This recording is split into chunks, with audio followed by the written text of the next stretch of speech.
Continuamos con el estudio de la patología de la córnea. Vamos a ver la segunda parte donde incluimos otro conjunto de entidades no neoplásicas de la córnea. Los objetivos generales y específicos continúan siendo los mismos. En cuanto al contenido, abordaremos desde las alteraciones corneales periféricas, las neuroqueratopatías, las degeneraciones corneales, las ectasias corneales, las queratopatías inducidas por fármacos y las queratopatías metabólicas. En cuanto a las alteraciones corneales periféricas, la más frecuente es el DELEN. Esto es causado por una inestabilidad localizada de la película lagrimal o un área de deshidratación de la córnea. Puede ser idiopática, es decir, sin ninguna causa, o puede estar asociada a lesiones límbicas o al uso de lentes de contacto rígido. Es inocuo y transitorio. Lo que vamos a ver clínicamente es un adelgazamiento localizado, redondeado a nivel de la córnea periférica con deshidratación de la estroma corneal y compactación de sus láminas. Las alteraciones corneales periféricas o queratitis marginales se dan generalmente relacionadas a una úlcera catarral asociada a la hipersensibilidad a exotoxinas de estafilococo. Puede verse en pacientes con blefaritis estafilocócica crónica. En los adultos esto se va a ver como una irritación leve con un malestar general. Los signos pueden verse como un infiltrado marginal subepitelial que va a estar separado del limbo por una zona sana. Se puede propagar de forma circunferencial y originar una úlcera. Si el paciente tiene infiltración corneal, ulceración o adelgazamiento grave, persistente y periférico en la córnea no explicados por una enfermedad vascular coexistente, es importante hacer una búsqueda de una enfermedad vascular de la colágena que esté afectando de forma sistémica. Dentro de estas, las que se deben tomar en cuenta son la artritis reumatoide, las vasculitis sistémicas como la granulomatosis de Wegener y la poliarteritis nodosa. Aquí abordaremos únicamente los cambios a nivel de la córnea que se ven en la artritis reumatoide. Aquí las queratitis pueden ser primarias o secundarias a una escleritis y pueden adaptar la siguiente forma. Como una queratitis esclerosante, esta se forma por un adelgazamiento y opacidad gradual de la estroma corneal adyacente a un lugar de escleritis. La patología puede extenderse centralmente y complicarse con opacidad, vascularización y depósito de lípidos. El adelgazamiento corneal periférico, este generalmente se va a dar por una reabsorción gradual de la estroma a nivel periférico, lo que va a dejar un epitelio intacto, debido a que la parte central de la córnea se mantiene normal. El aspecto parece el de un lente de contacto colgado en el ojo. Luego tenemos la queratitis aguda del estroma. Esta se caracteriza por un infiltrado periférico asociado con escleritis no necrotizante. Las complicaciones tardías son opacidad periférica difusa, vascularización y ocasionalmente destrucción del epitelio y necrosis del estroma. Luego tenemos la necrosis corneal aguda. Esta ocurre en un área de córnea periférica ya adelgazada de tipo en lente de contacto, como lo vemos en el adelgazamiento corneal periférico, y generalmente no se asocia con inflamación. O puede haber una inflamación extensa a nivel del limbo. En algunos casos, la córnea central también puede estar afectada. En cuanto a la patogénesis de las complicaciones a nivel de la córnea que se da en la artritis reumatoide, esta se debe a 4 grandes causas. 1, a la inestabilidad del epitelio porque se disminuye la producción de la lágrima, aumenta la colonización por bacterias y hay una estimulación de migración de células linfoides. Además, se estimulan los macrófagos por la liberación de interferón gamma que realizan los linfocitos. Hay una proliferación de vasos o microangiopatía oclusiva a nivel del limbo. Esto es favorecido por el depósito de los inmunocomplejos en las enfermedades autoinmunes como lo es la artritis reumatoide. Hay una producción de enzimas que destruyen el colágeno y las proteínas como colagenasas, proteasas de los queratocitos, favoreciendo la colagenólisis del estroma. En cuanto a las degeneraciones corneales relacionadas a la edad, está el arco senil, el halo límbico o blanco de Vogt, la córnea farinata, la piel de cocodrilo y la córnea gutata. Abordaremos el arco senil. Esto es una opacidad corneal periférica que se encuentra en mayor frecuencia y sin ningún factor predisponente en personas de edad avanzada. Esto se debe a depósitos lípidos en el estroma. Generalmente puede verse asociado a estados de alteraciones de las lipoproteínas familiares o no. Generalmente va a empezar o se va a dar de inicio en la córnea prelímbica superior e inferior y luego va a progresar hasta formar una circunferencia y una banda blanquecina de aproximadamente 1 milímetro de ancho. Tiene la característica de que es más ancha a nivel vertical que a nivel horizontal. Tiene un borde central difuso, pero a nivel periférico es bien marcado y se separa del limbo por una zona sana de la córnea finamente. Las distrofias corneales son un conjunto de disfunciones metabólicas que conducen a una opacificación siempre en las dos córneas, es decir, de forma bilateral en las diversas capas de la córnea. Estas afecciones son muy raras y siempre van a tener un origen genético. Se pueden dar en la primera o segunda década de la vida. Las distrofias pueden ser tanto a nivel epitelial o estromal. A nivel epitelial es muy característico y dentro de las estromales encontramos 3 tipos. La estromal reticular por depósito amiloideo, la estromal macular como se ve en la imagen por depósito de mucopolisacárido y la estromal granular como se ve en la imagen por depósitos hialinos. La distrofia a nivel del endotelio o distrofia endotelial de Fuchs es la forma más frecuente de distrofia corneal. Esta generalmente se va a presentar a los 40 o 50 años de edad.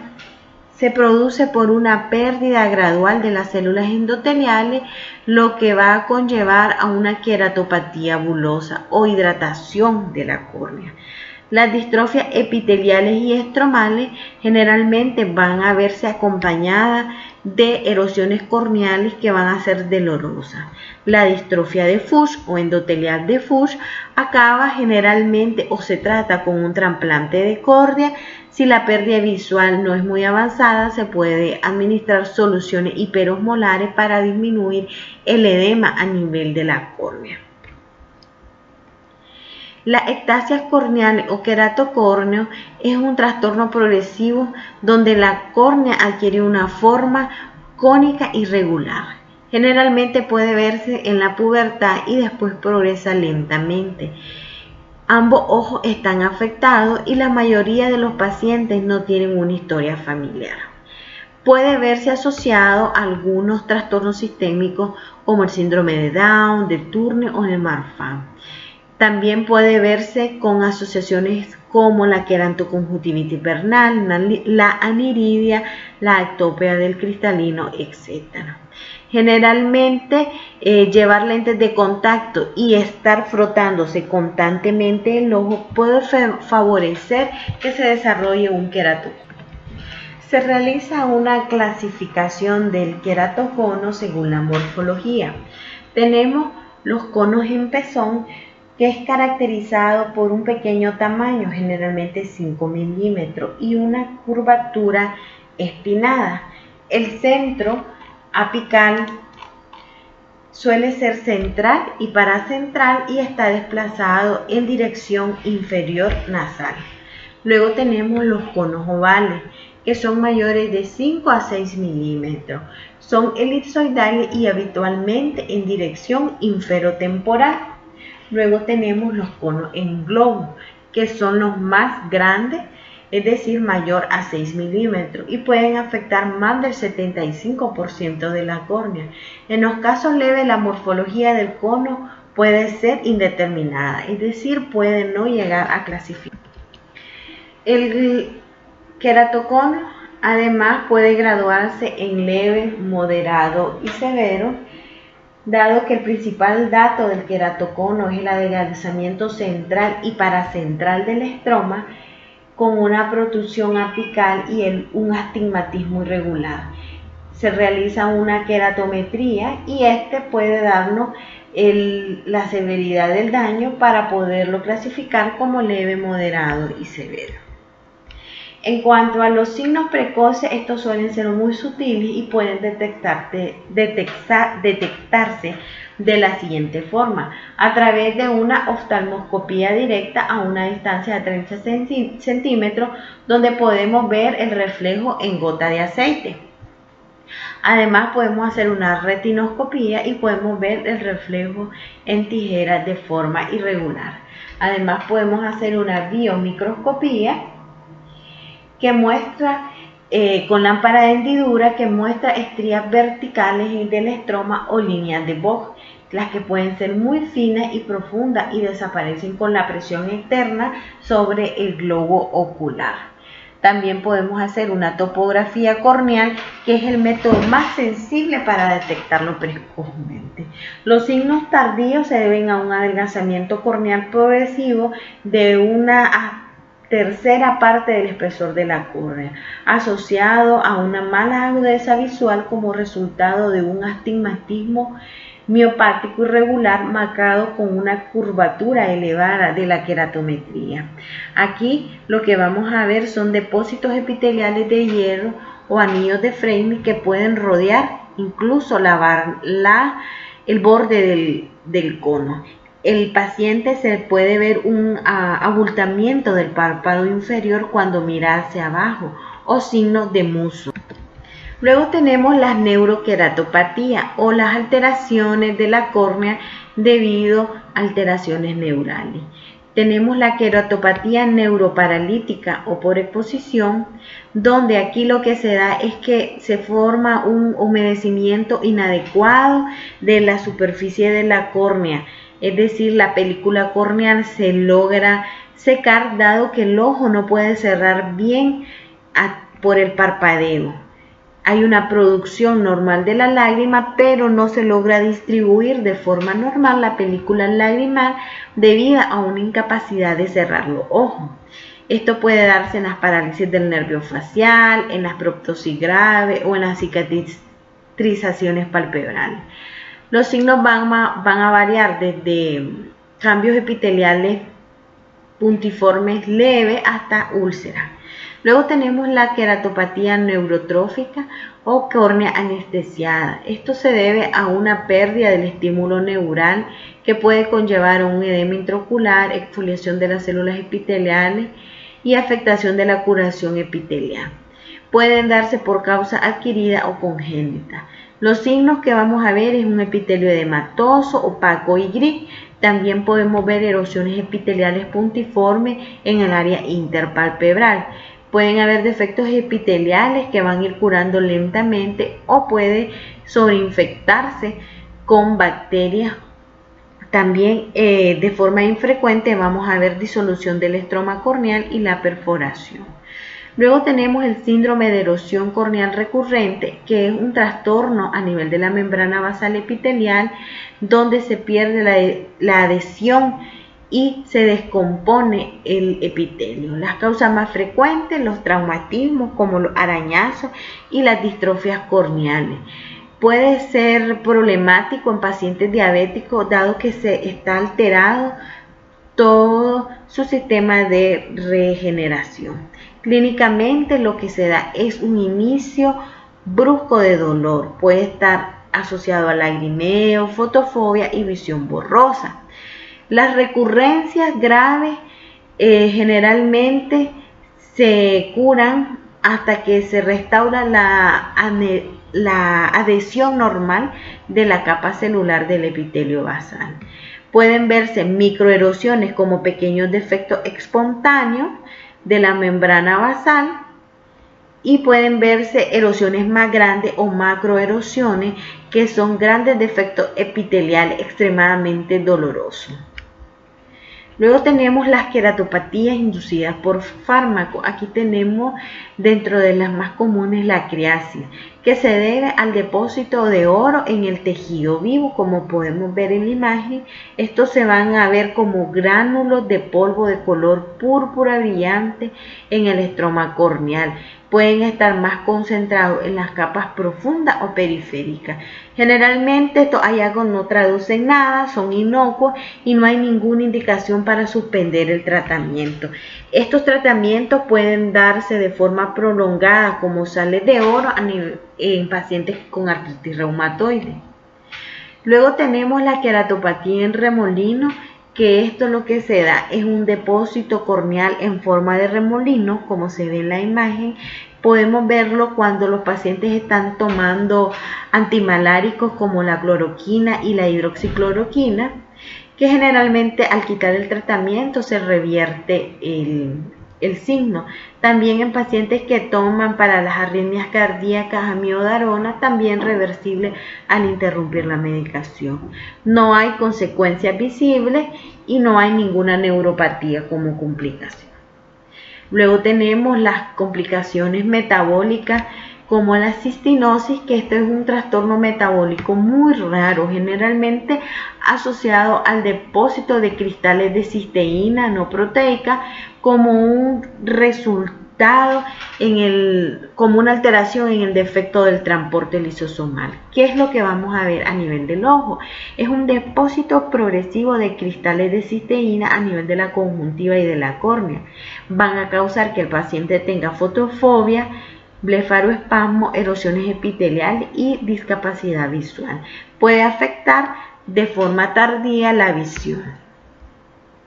Las queratopatías metabólicas también pueden verse cuando se depositan inmunocomplejos. Esto pueden verse en enfermedades como el mieloma múltiple, la macroglobulinemia de Waldenström, la gammapatía monoclonal de causa desconocida y algunos trastornos linfoproliferativos o leucemia. Algunas veces la afectación a nivel de la córnea puede ser la primera manifestación de la enfermedad. Generalmente hay un desarrollo bilateral y gradual de bandas de opacidades múltiples y puntiformes, como podemos ver en la imagen. Se dan una imagen como en copo de nieve a nivel del estroma posterior.